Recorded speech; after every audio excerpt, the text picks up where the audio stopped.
Hello students, welcome to this series on business communication. Today we are going to study video conferencing. In this we are basically going to cover the basic aspects, the concept of video conferencing, its basic impact on human life, the basic etiquettes and the equipments required to conduct video conferencing. We will also learn about how to conduct a good video conferencing. Now, video conferencing in this modern age is a kind of a new challenge. In the words of Martin Luther, this new world of geographical togetherness has been brought about to a great extent by man's scientific and technological genius. Man has been able to draft distance, place, time in chains and carve highways through the stratosphere. Through our scientific genius, we have made the world a neighborhood. Now, in the definition aspect, the technical aspect of video conferencing can be studied by Cookbook's definition.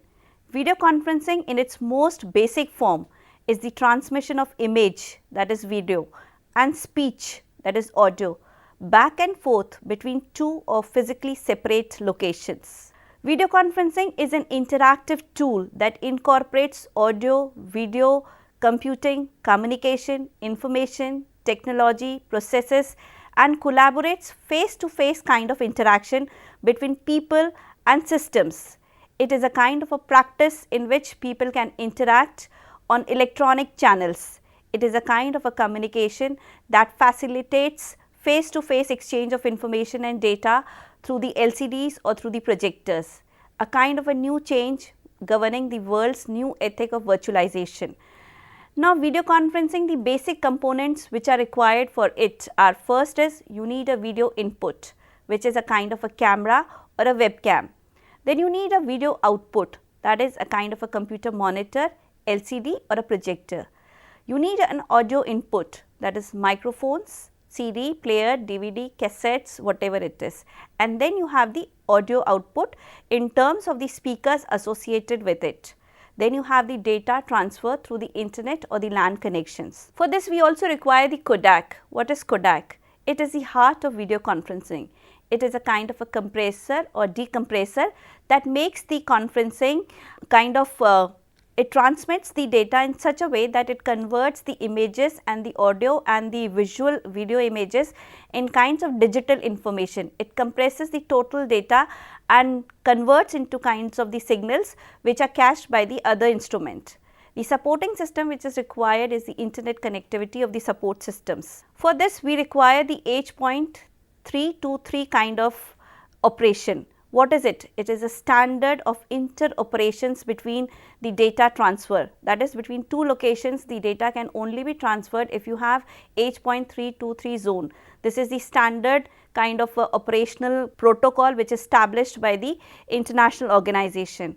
The kind of advantages associated with H.323, that it is much cheaper than the previous ISDN kind of technologies which we were using earlier. We have two types of video conferencing. One is point-to-point conference. What is it?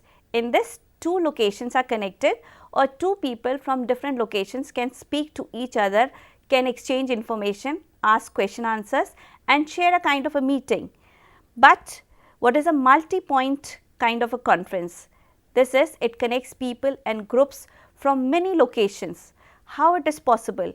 It is possible through MCU, that is the multi-point control unit. This multi-point control unit connects all the locations and all the groups can interact with each other simultaneously at same time and can transform data, information and other documents electronically on computers or LCD or through the kind of the electronic display media.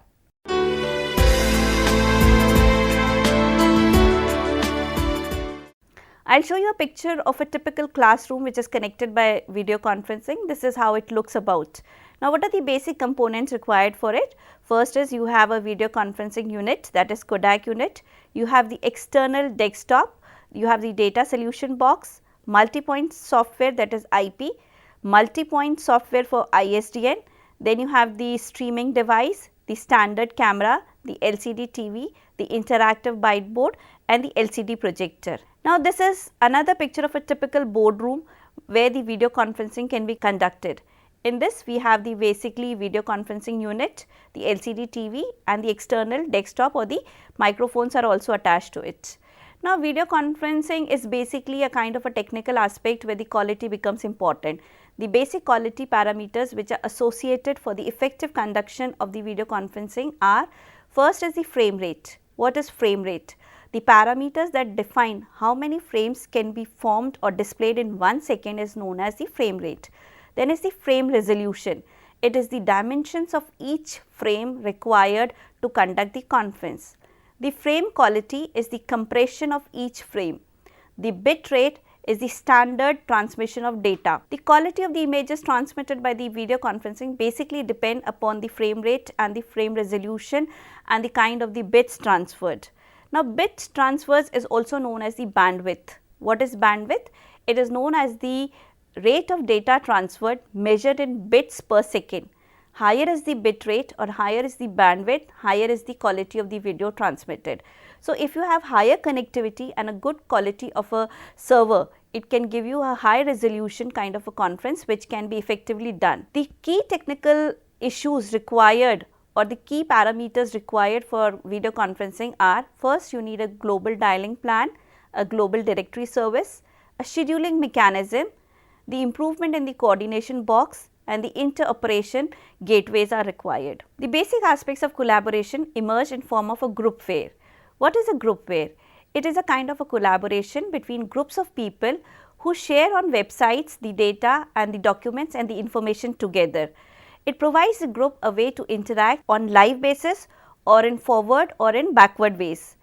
Now, the collaboration emerged also in form of virtual meetings. What are virtual meetings? These are online meetings whose members are in different locations.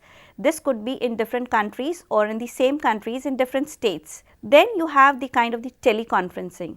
Teleconferencing is a kind of a conference which is conducted on telephones between various people speaking simultaneously and sharing information on the same time. Video teleconferencing is the modified emergence of teleconferencing.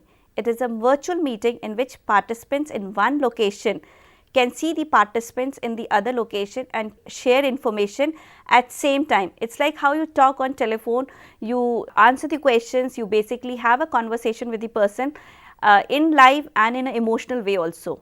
Collaboration enabling teleconferencing is you have the data conferencing. Now, in this data conferencing, only the data or the electronic documents are transferred over computers. This is kind of the things when you are trying to scan the signatures, you are genuinely trying to make a group or where every expertise is required for a particular project, you can do through data conferencing. Then you have the web conferencing.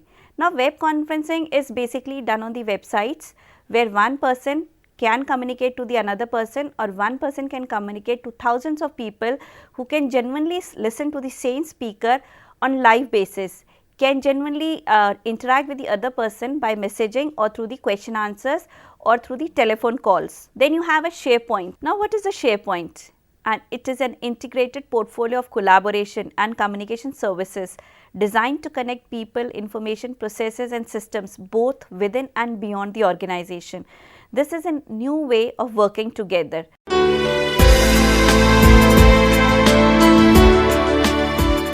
What are the basic unique opportunities which the world is offering in this digital aspects? The digital aspects have crossed the human imagination and have given you different agendas and different kind of forums to work together.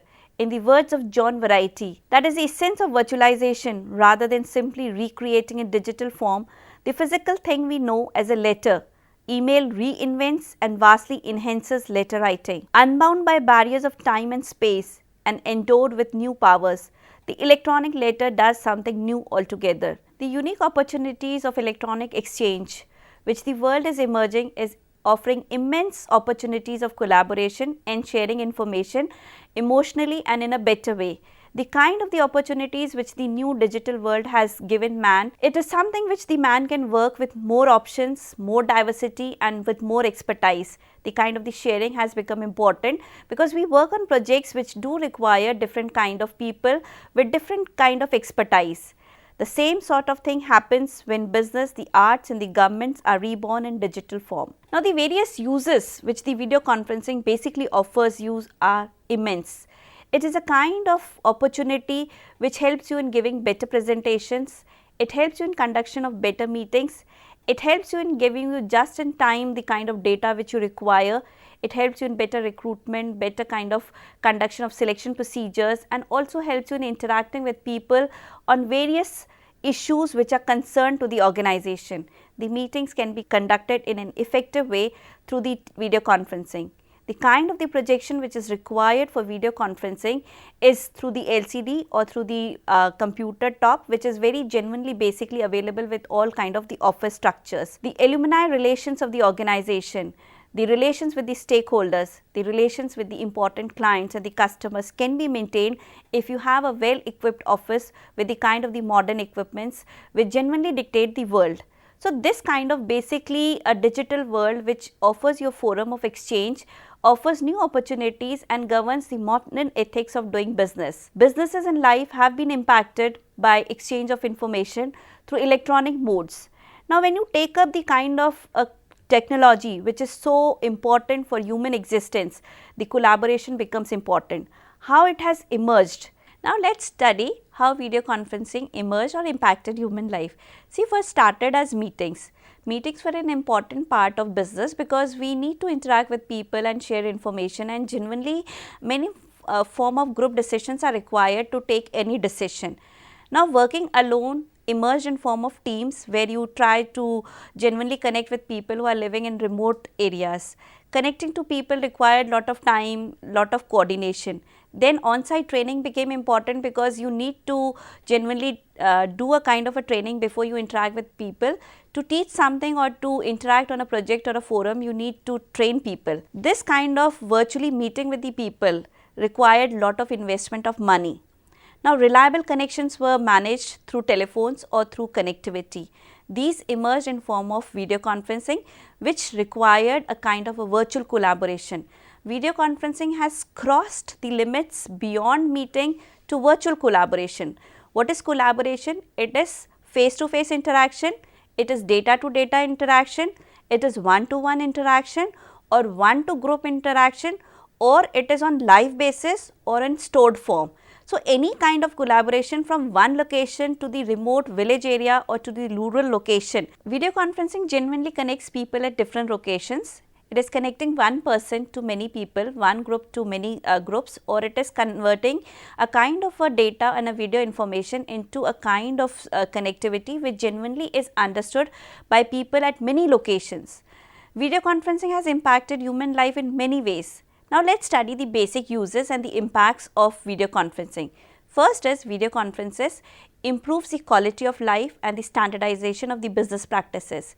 It increases the productivity of the business. It virtually saves the cost, the money invested in travel, the money invested in kind of conduction of meetings, which requires so much of kind of bookings in terms of hotel and food and kind of entertainment, which is drastically cut because you genuinely interact with people at their locations. It improves the communication and improves the efficiency and the effectiveness of the total business system. It basically helps in the conduction of the meeting for various critical issues which are genuinely forgotten when you prepare an agenda, when any kind of urgent or emergent issue emerges. By this you can also enhance the teaching in the universities, and you can enhance the quality of the distance learning centers where you can take up or hire faculty from various parts of the country and increase the expertise and the impact over student interaction. So, video conferencing has many uses, right from education to business to medicines to legal aspects. Video conferencing has touched and impacted the various dimensions of human life.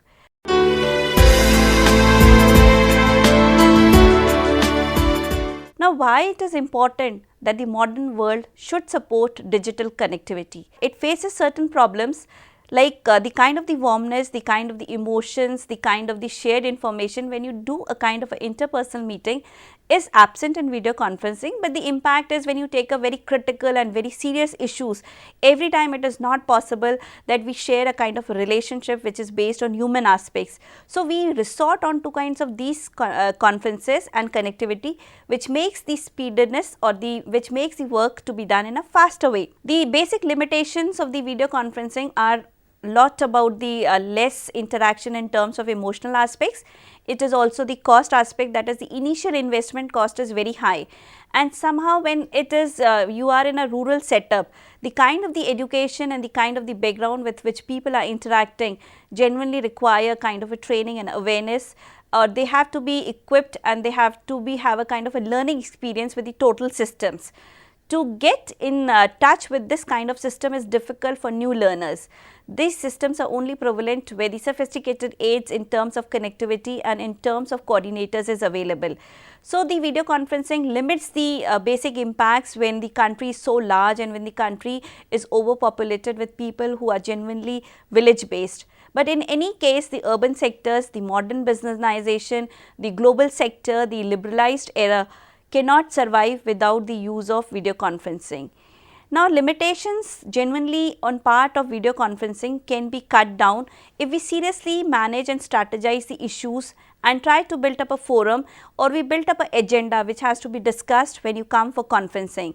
This agenda has to be sent electronically to people. So, various issues which come up could be shared instantly. The connectivity genuinely faces the technological problems in terms where you lose up the dial-up connections or where you lose up the images, because sometimes if the connections or the coordination is not done in a better way, ghost like pictures appear on TV, or the echo or the sound effects genuinely mar the picture. So, in these cases you have to manipulate in such a way that when you are connected, you give the right, the concise and the accurate information to people. For this, you need a kind of a preparation.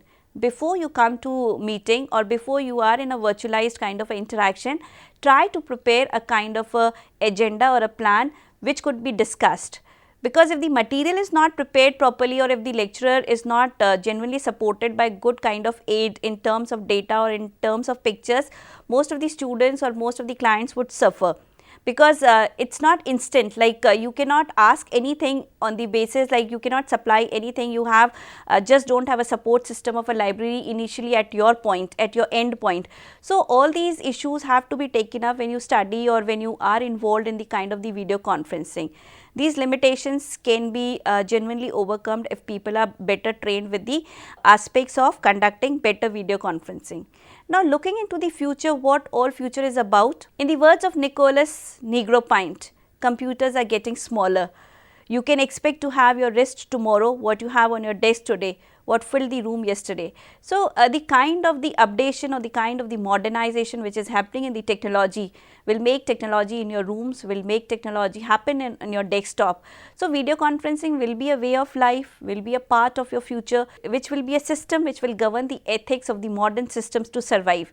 Now, let us study the basic impacts of business or video conferencing on business and human life. What are the basic uses in terms of business? First is it reduces travel cost, it improves the efficiency of the decision making, it helps in the better conduction of the meeting, it helps to reduce the cost and saves time, it enables management to take quick decisions, it helps management to discuss critical issues as and when they arise. It helps to connect people who are genuinely busy and who cannot come to your locations.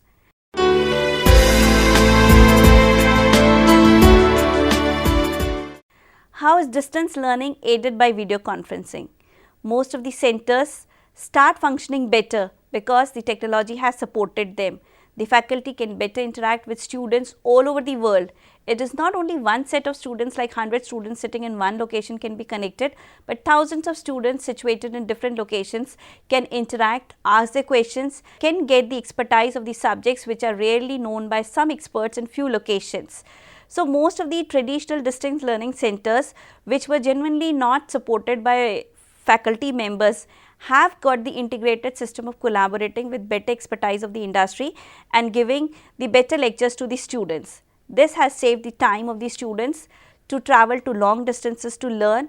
This has given a kind of a relationship to the countries to whom you could not have accessed. It has increased the essence of the instructors and the audience interaction. The basic limitation is like the instructor cannot get the audience involved emotionally, because if the audience remotely is not interested, genuinely the instructor is not capable in persuading. In kind of interpersonal relationship, when the student and the teacher is together, the persuasion and the motivational aspects of involvement are more. But in any case, the connectivity to remote location is the basic point of selling this kind of technology. Now, telecommuting. What is telecommuting? It is connection through home. People have started working from their homes and have connected to situations and to the offices which are situated outside their location. That is, they are working for companies or countries which are generally not their own country. Like a person sitting in India can work for a company in US. The basic system is he needs a kind of a PC and a webcam where he can transform data through his home office. Practically going out and to do a situation in time of work is very difficult. Like you have to cross so many distances in cities like Bombay or in Delhi, the distances which genuinely are burden for people.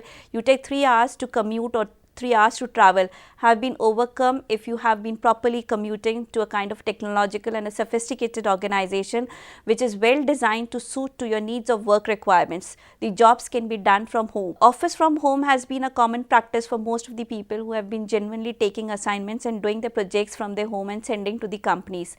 This is saving the cost not only for the people who are working from home, but a saving cost for the companies where you save the electricity costs, you save the PF cost, you save the cost of supporting employees in the organization.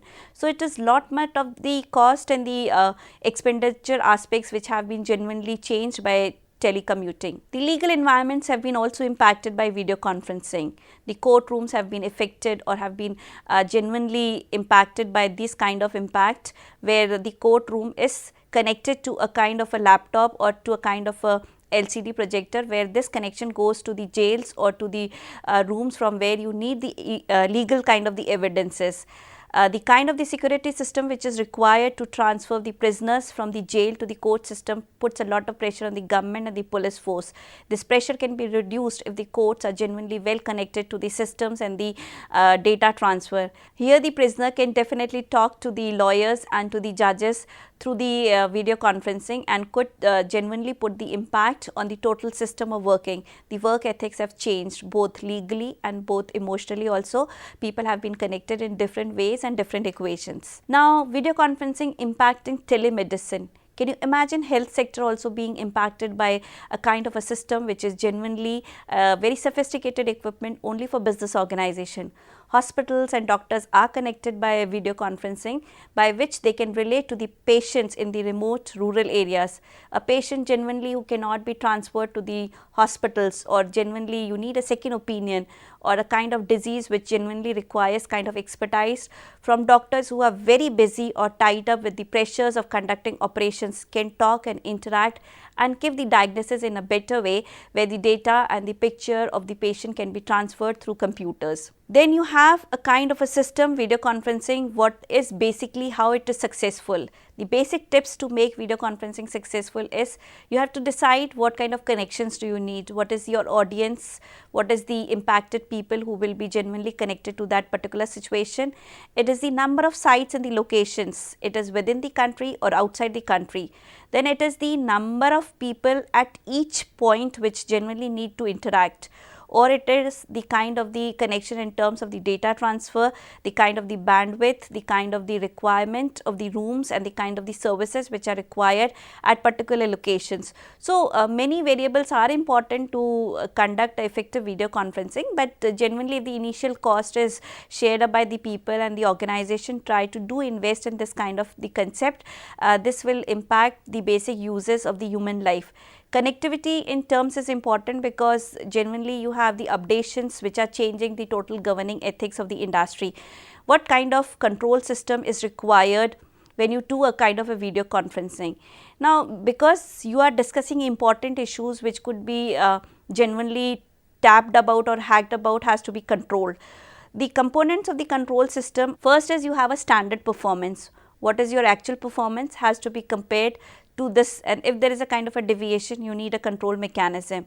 Let's see this diagram in which I have shown you a kind of a control system. In this you have a sensor. Sensor is in between the standard kind of the data and the action which you are genuinely giving. This standard action has to be compared, and the signal basically, if the matches this kind of standard and the action is matched, is you get the signal.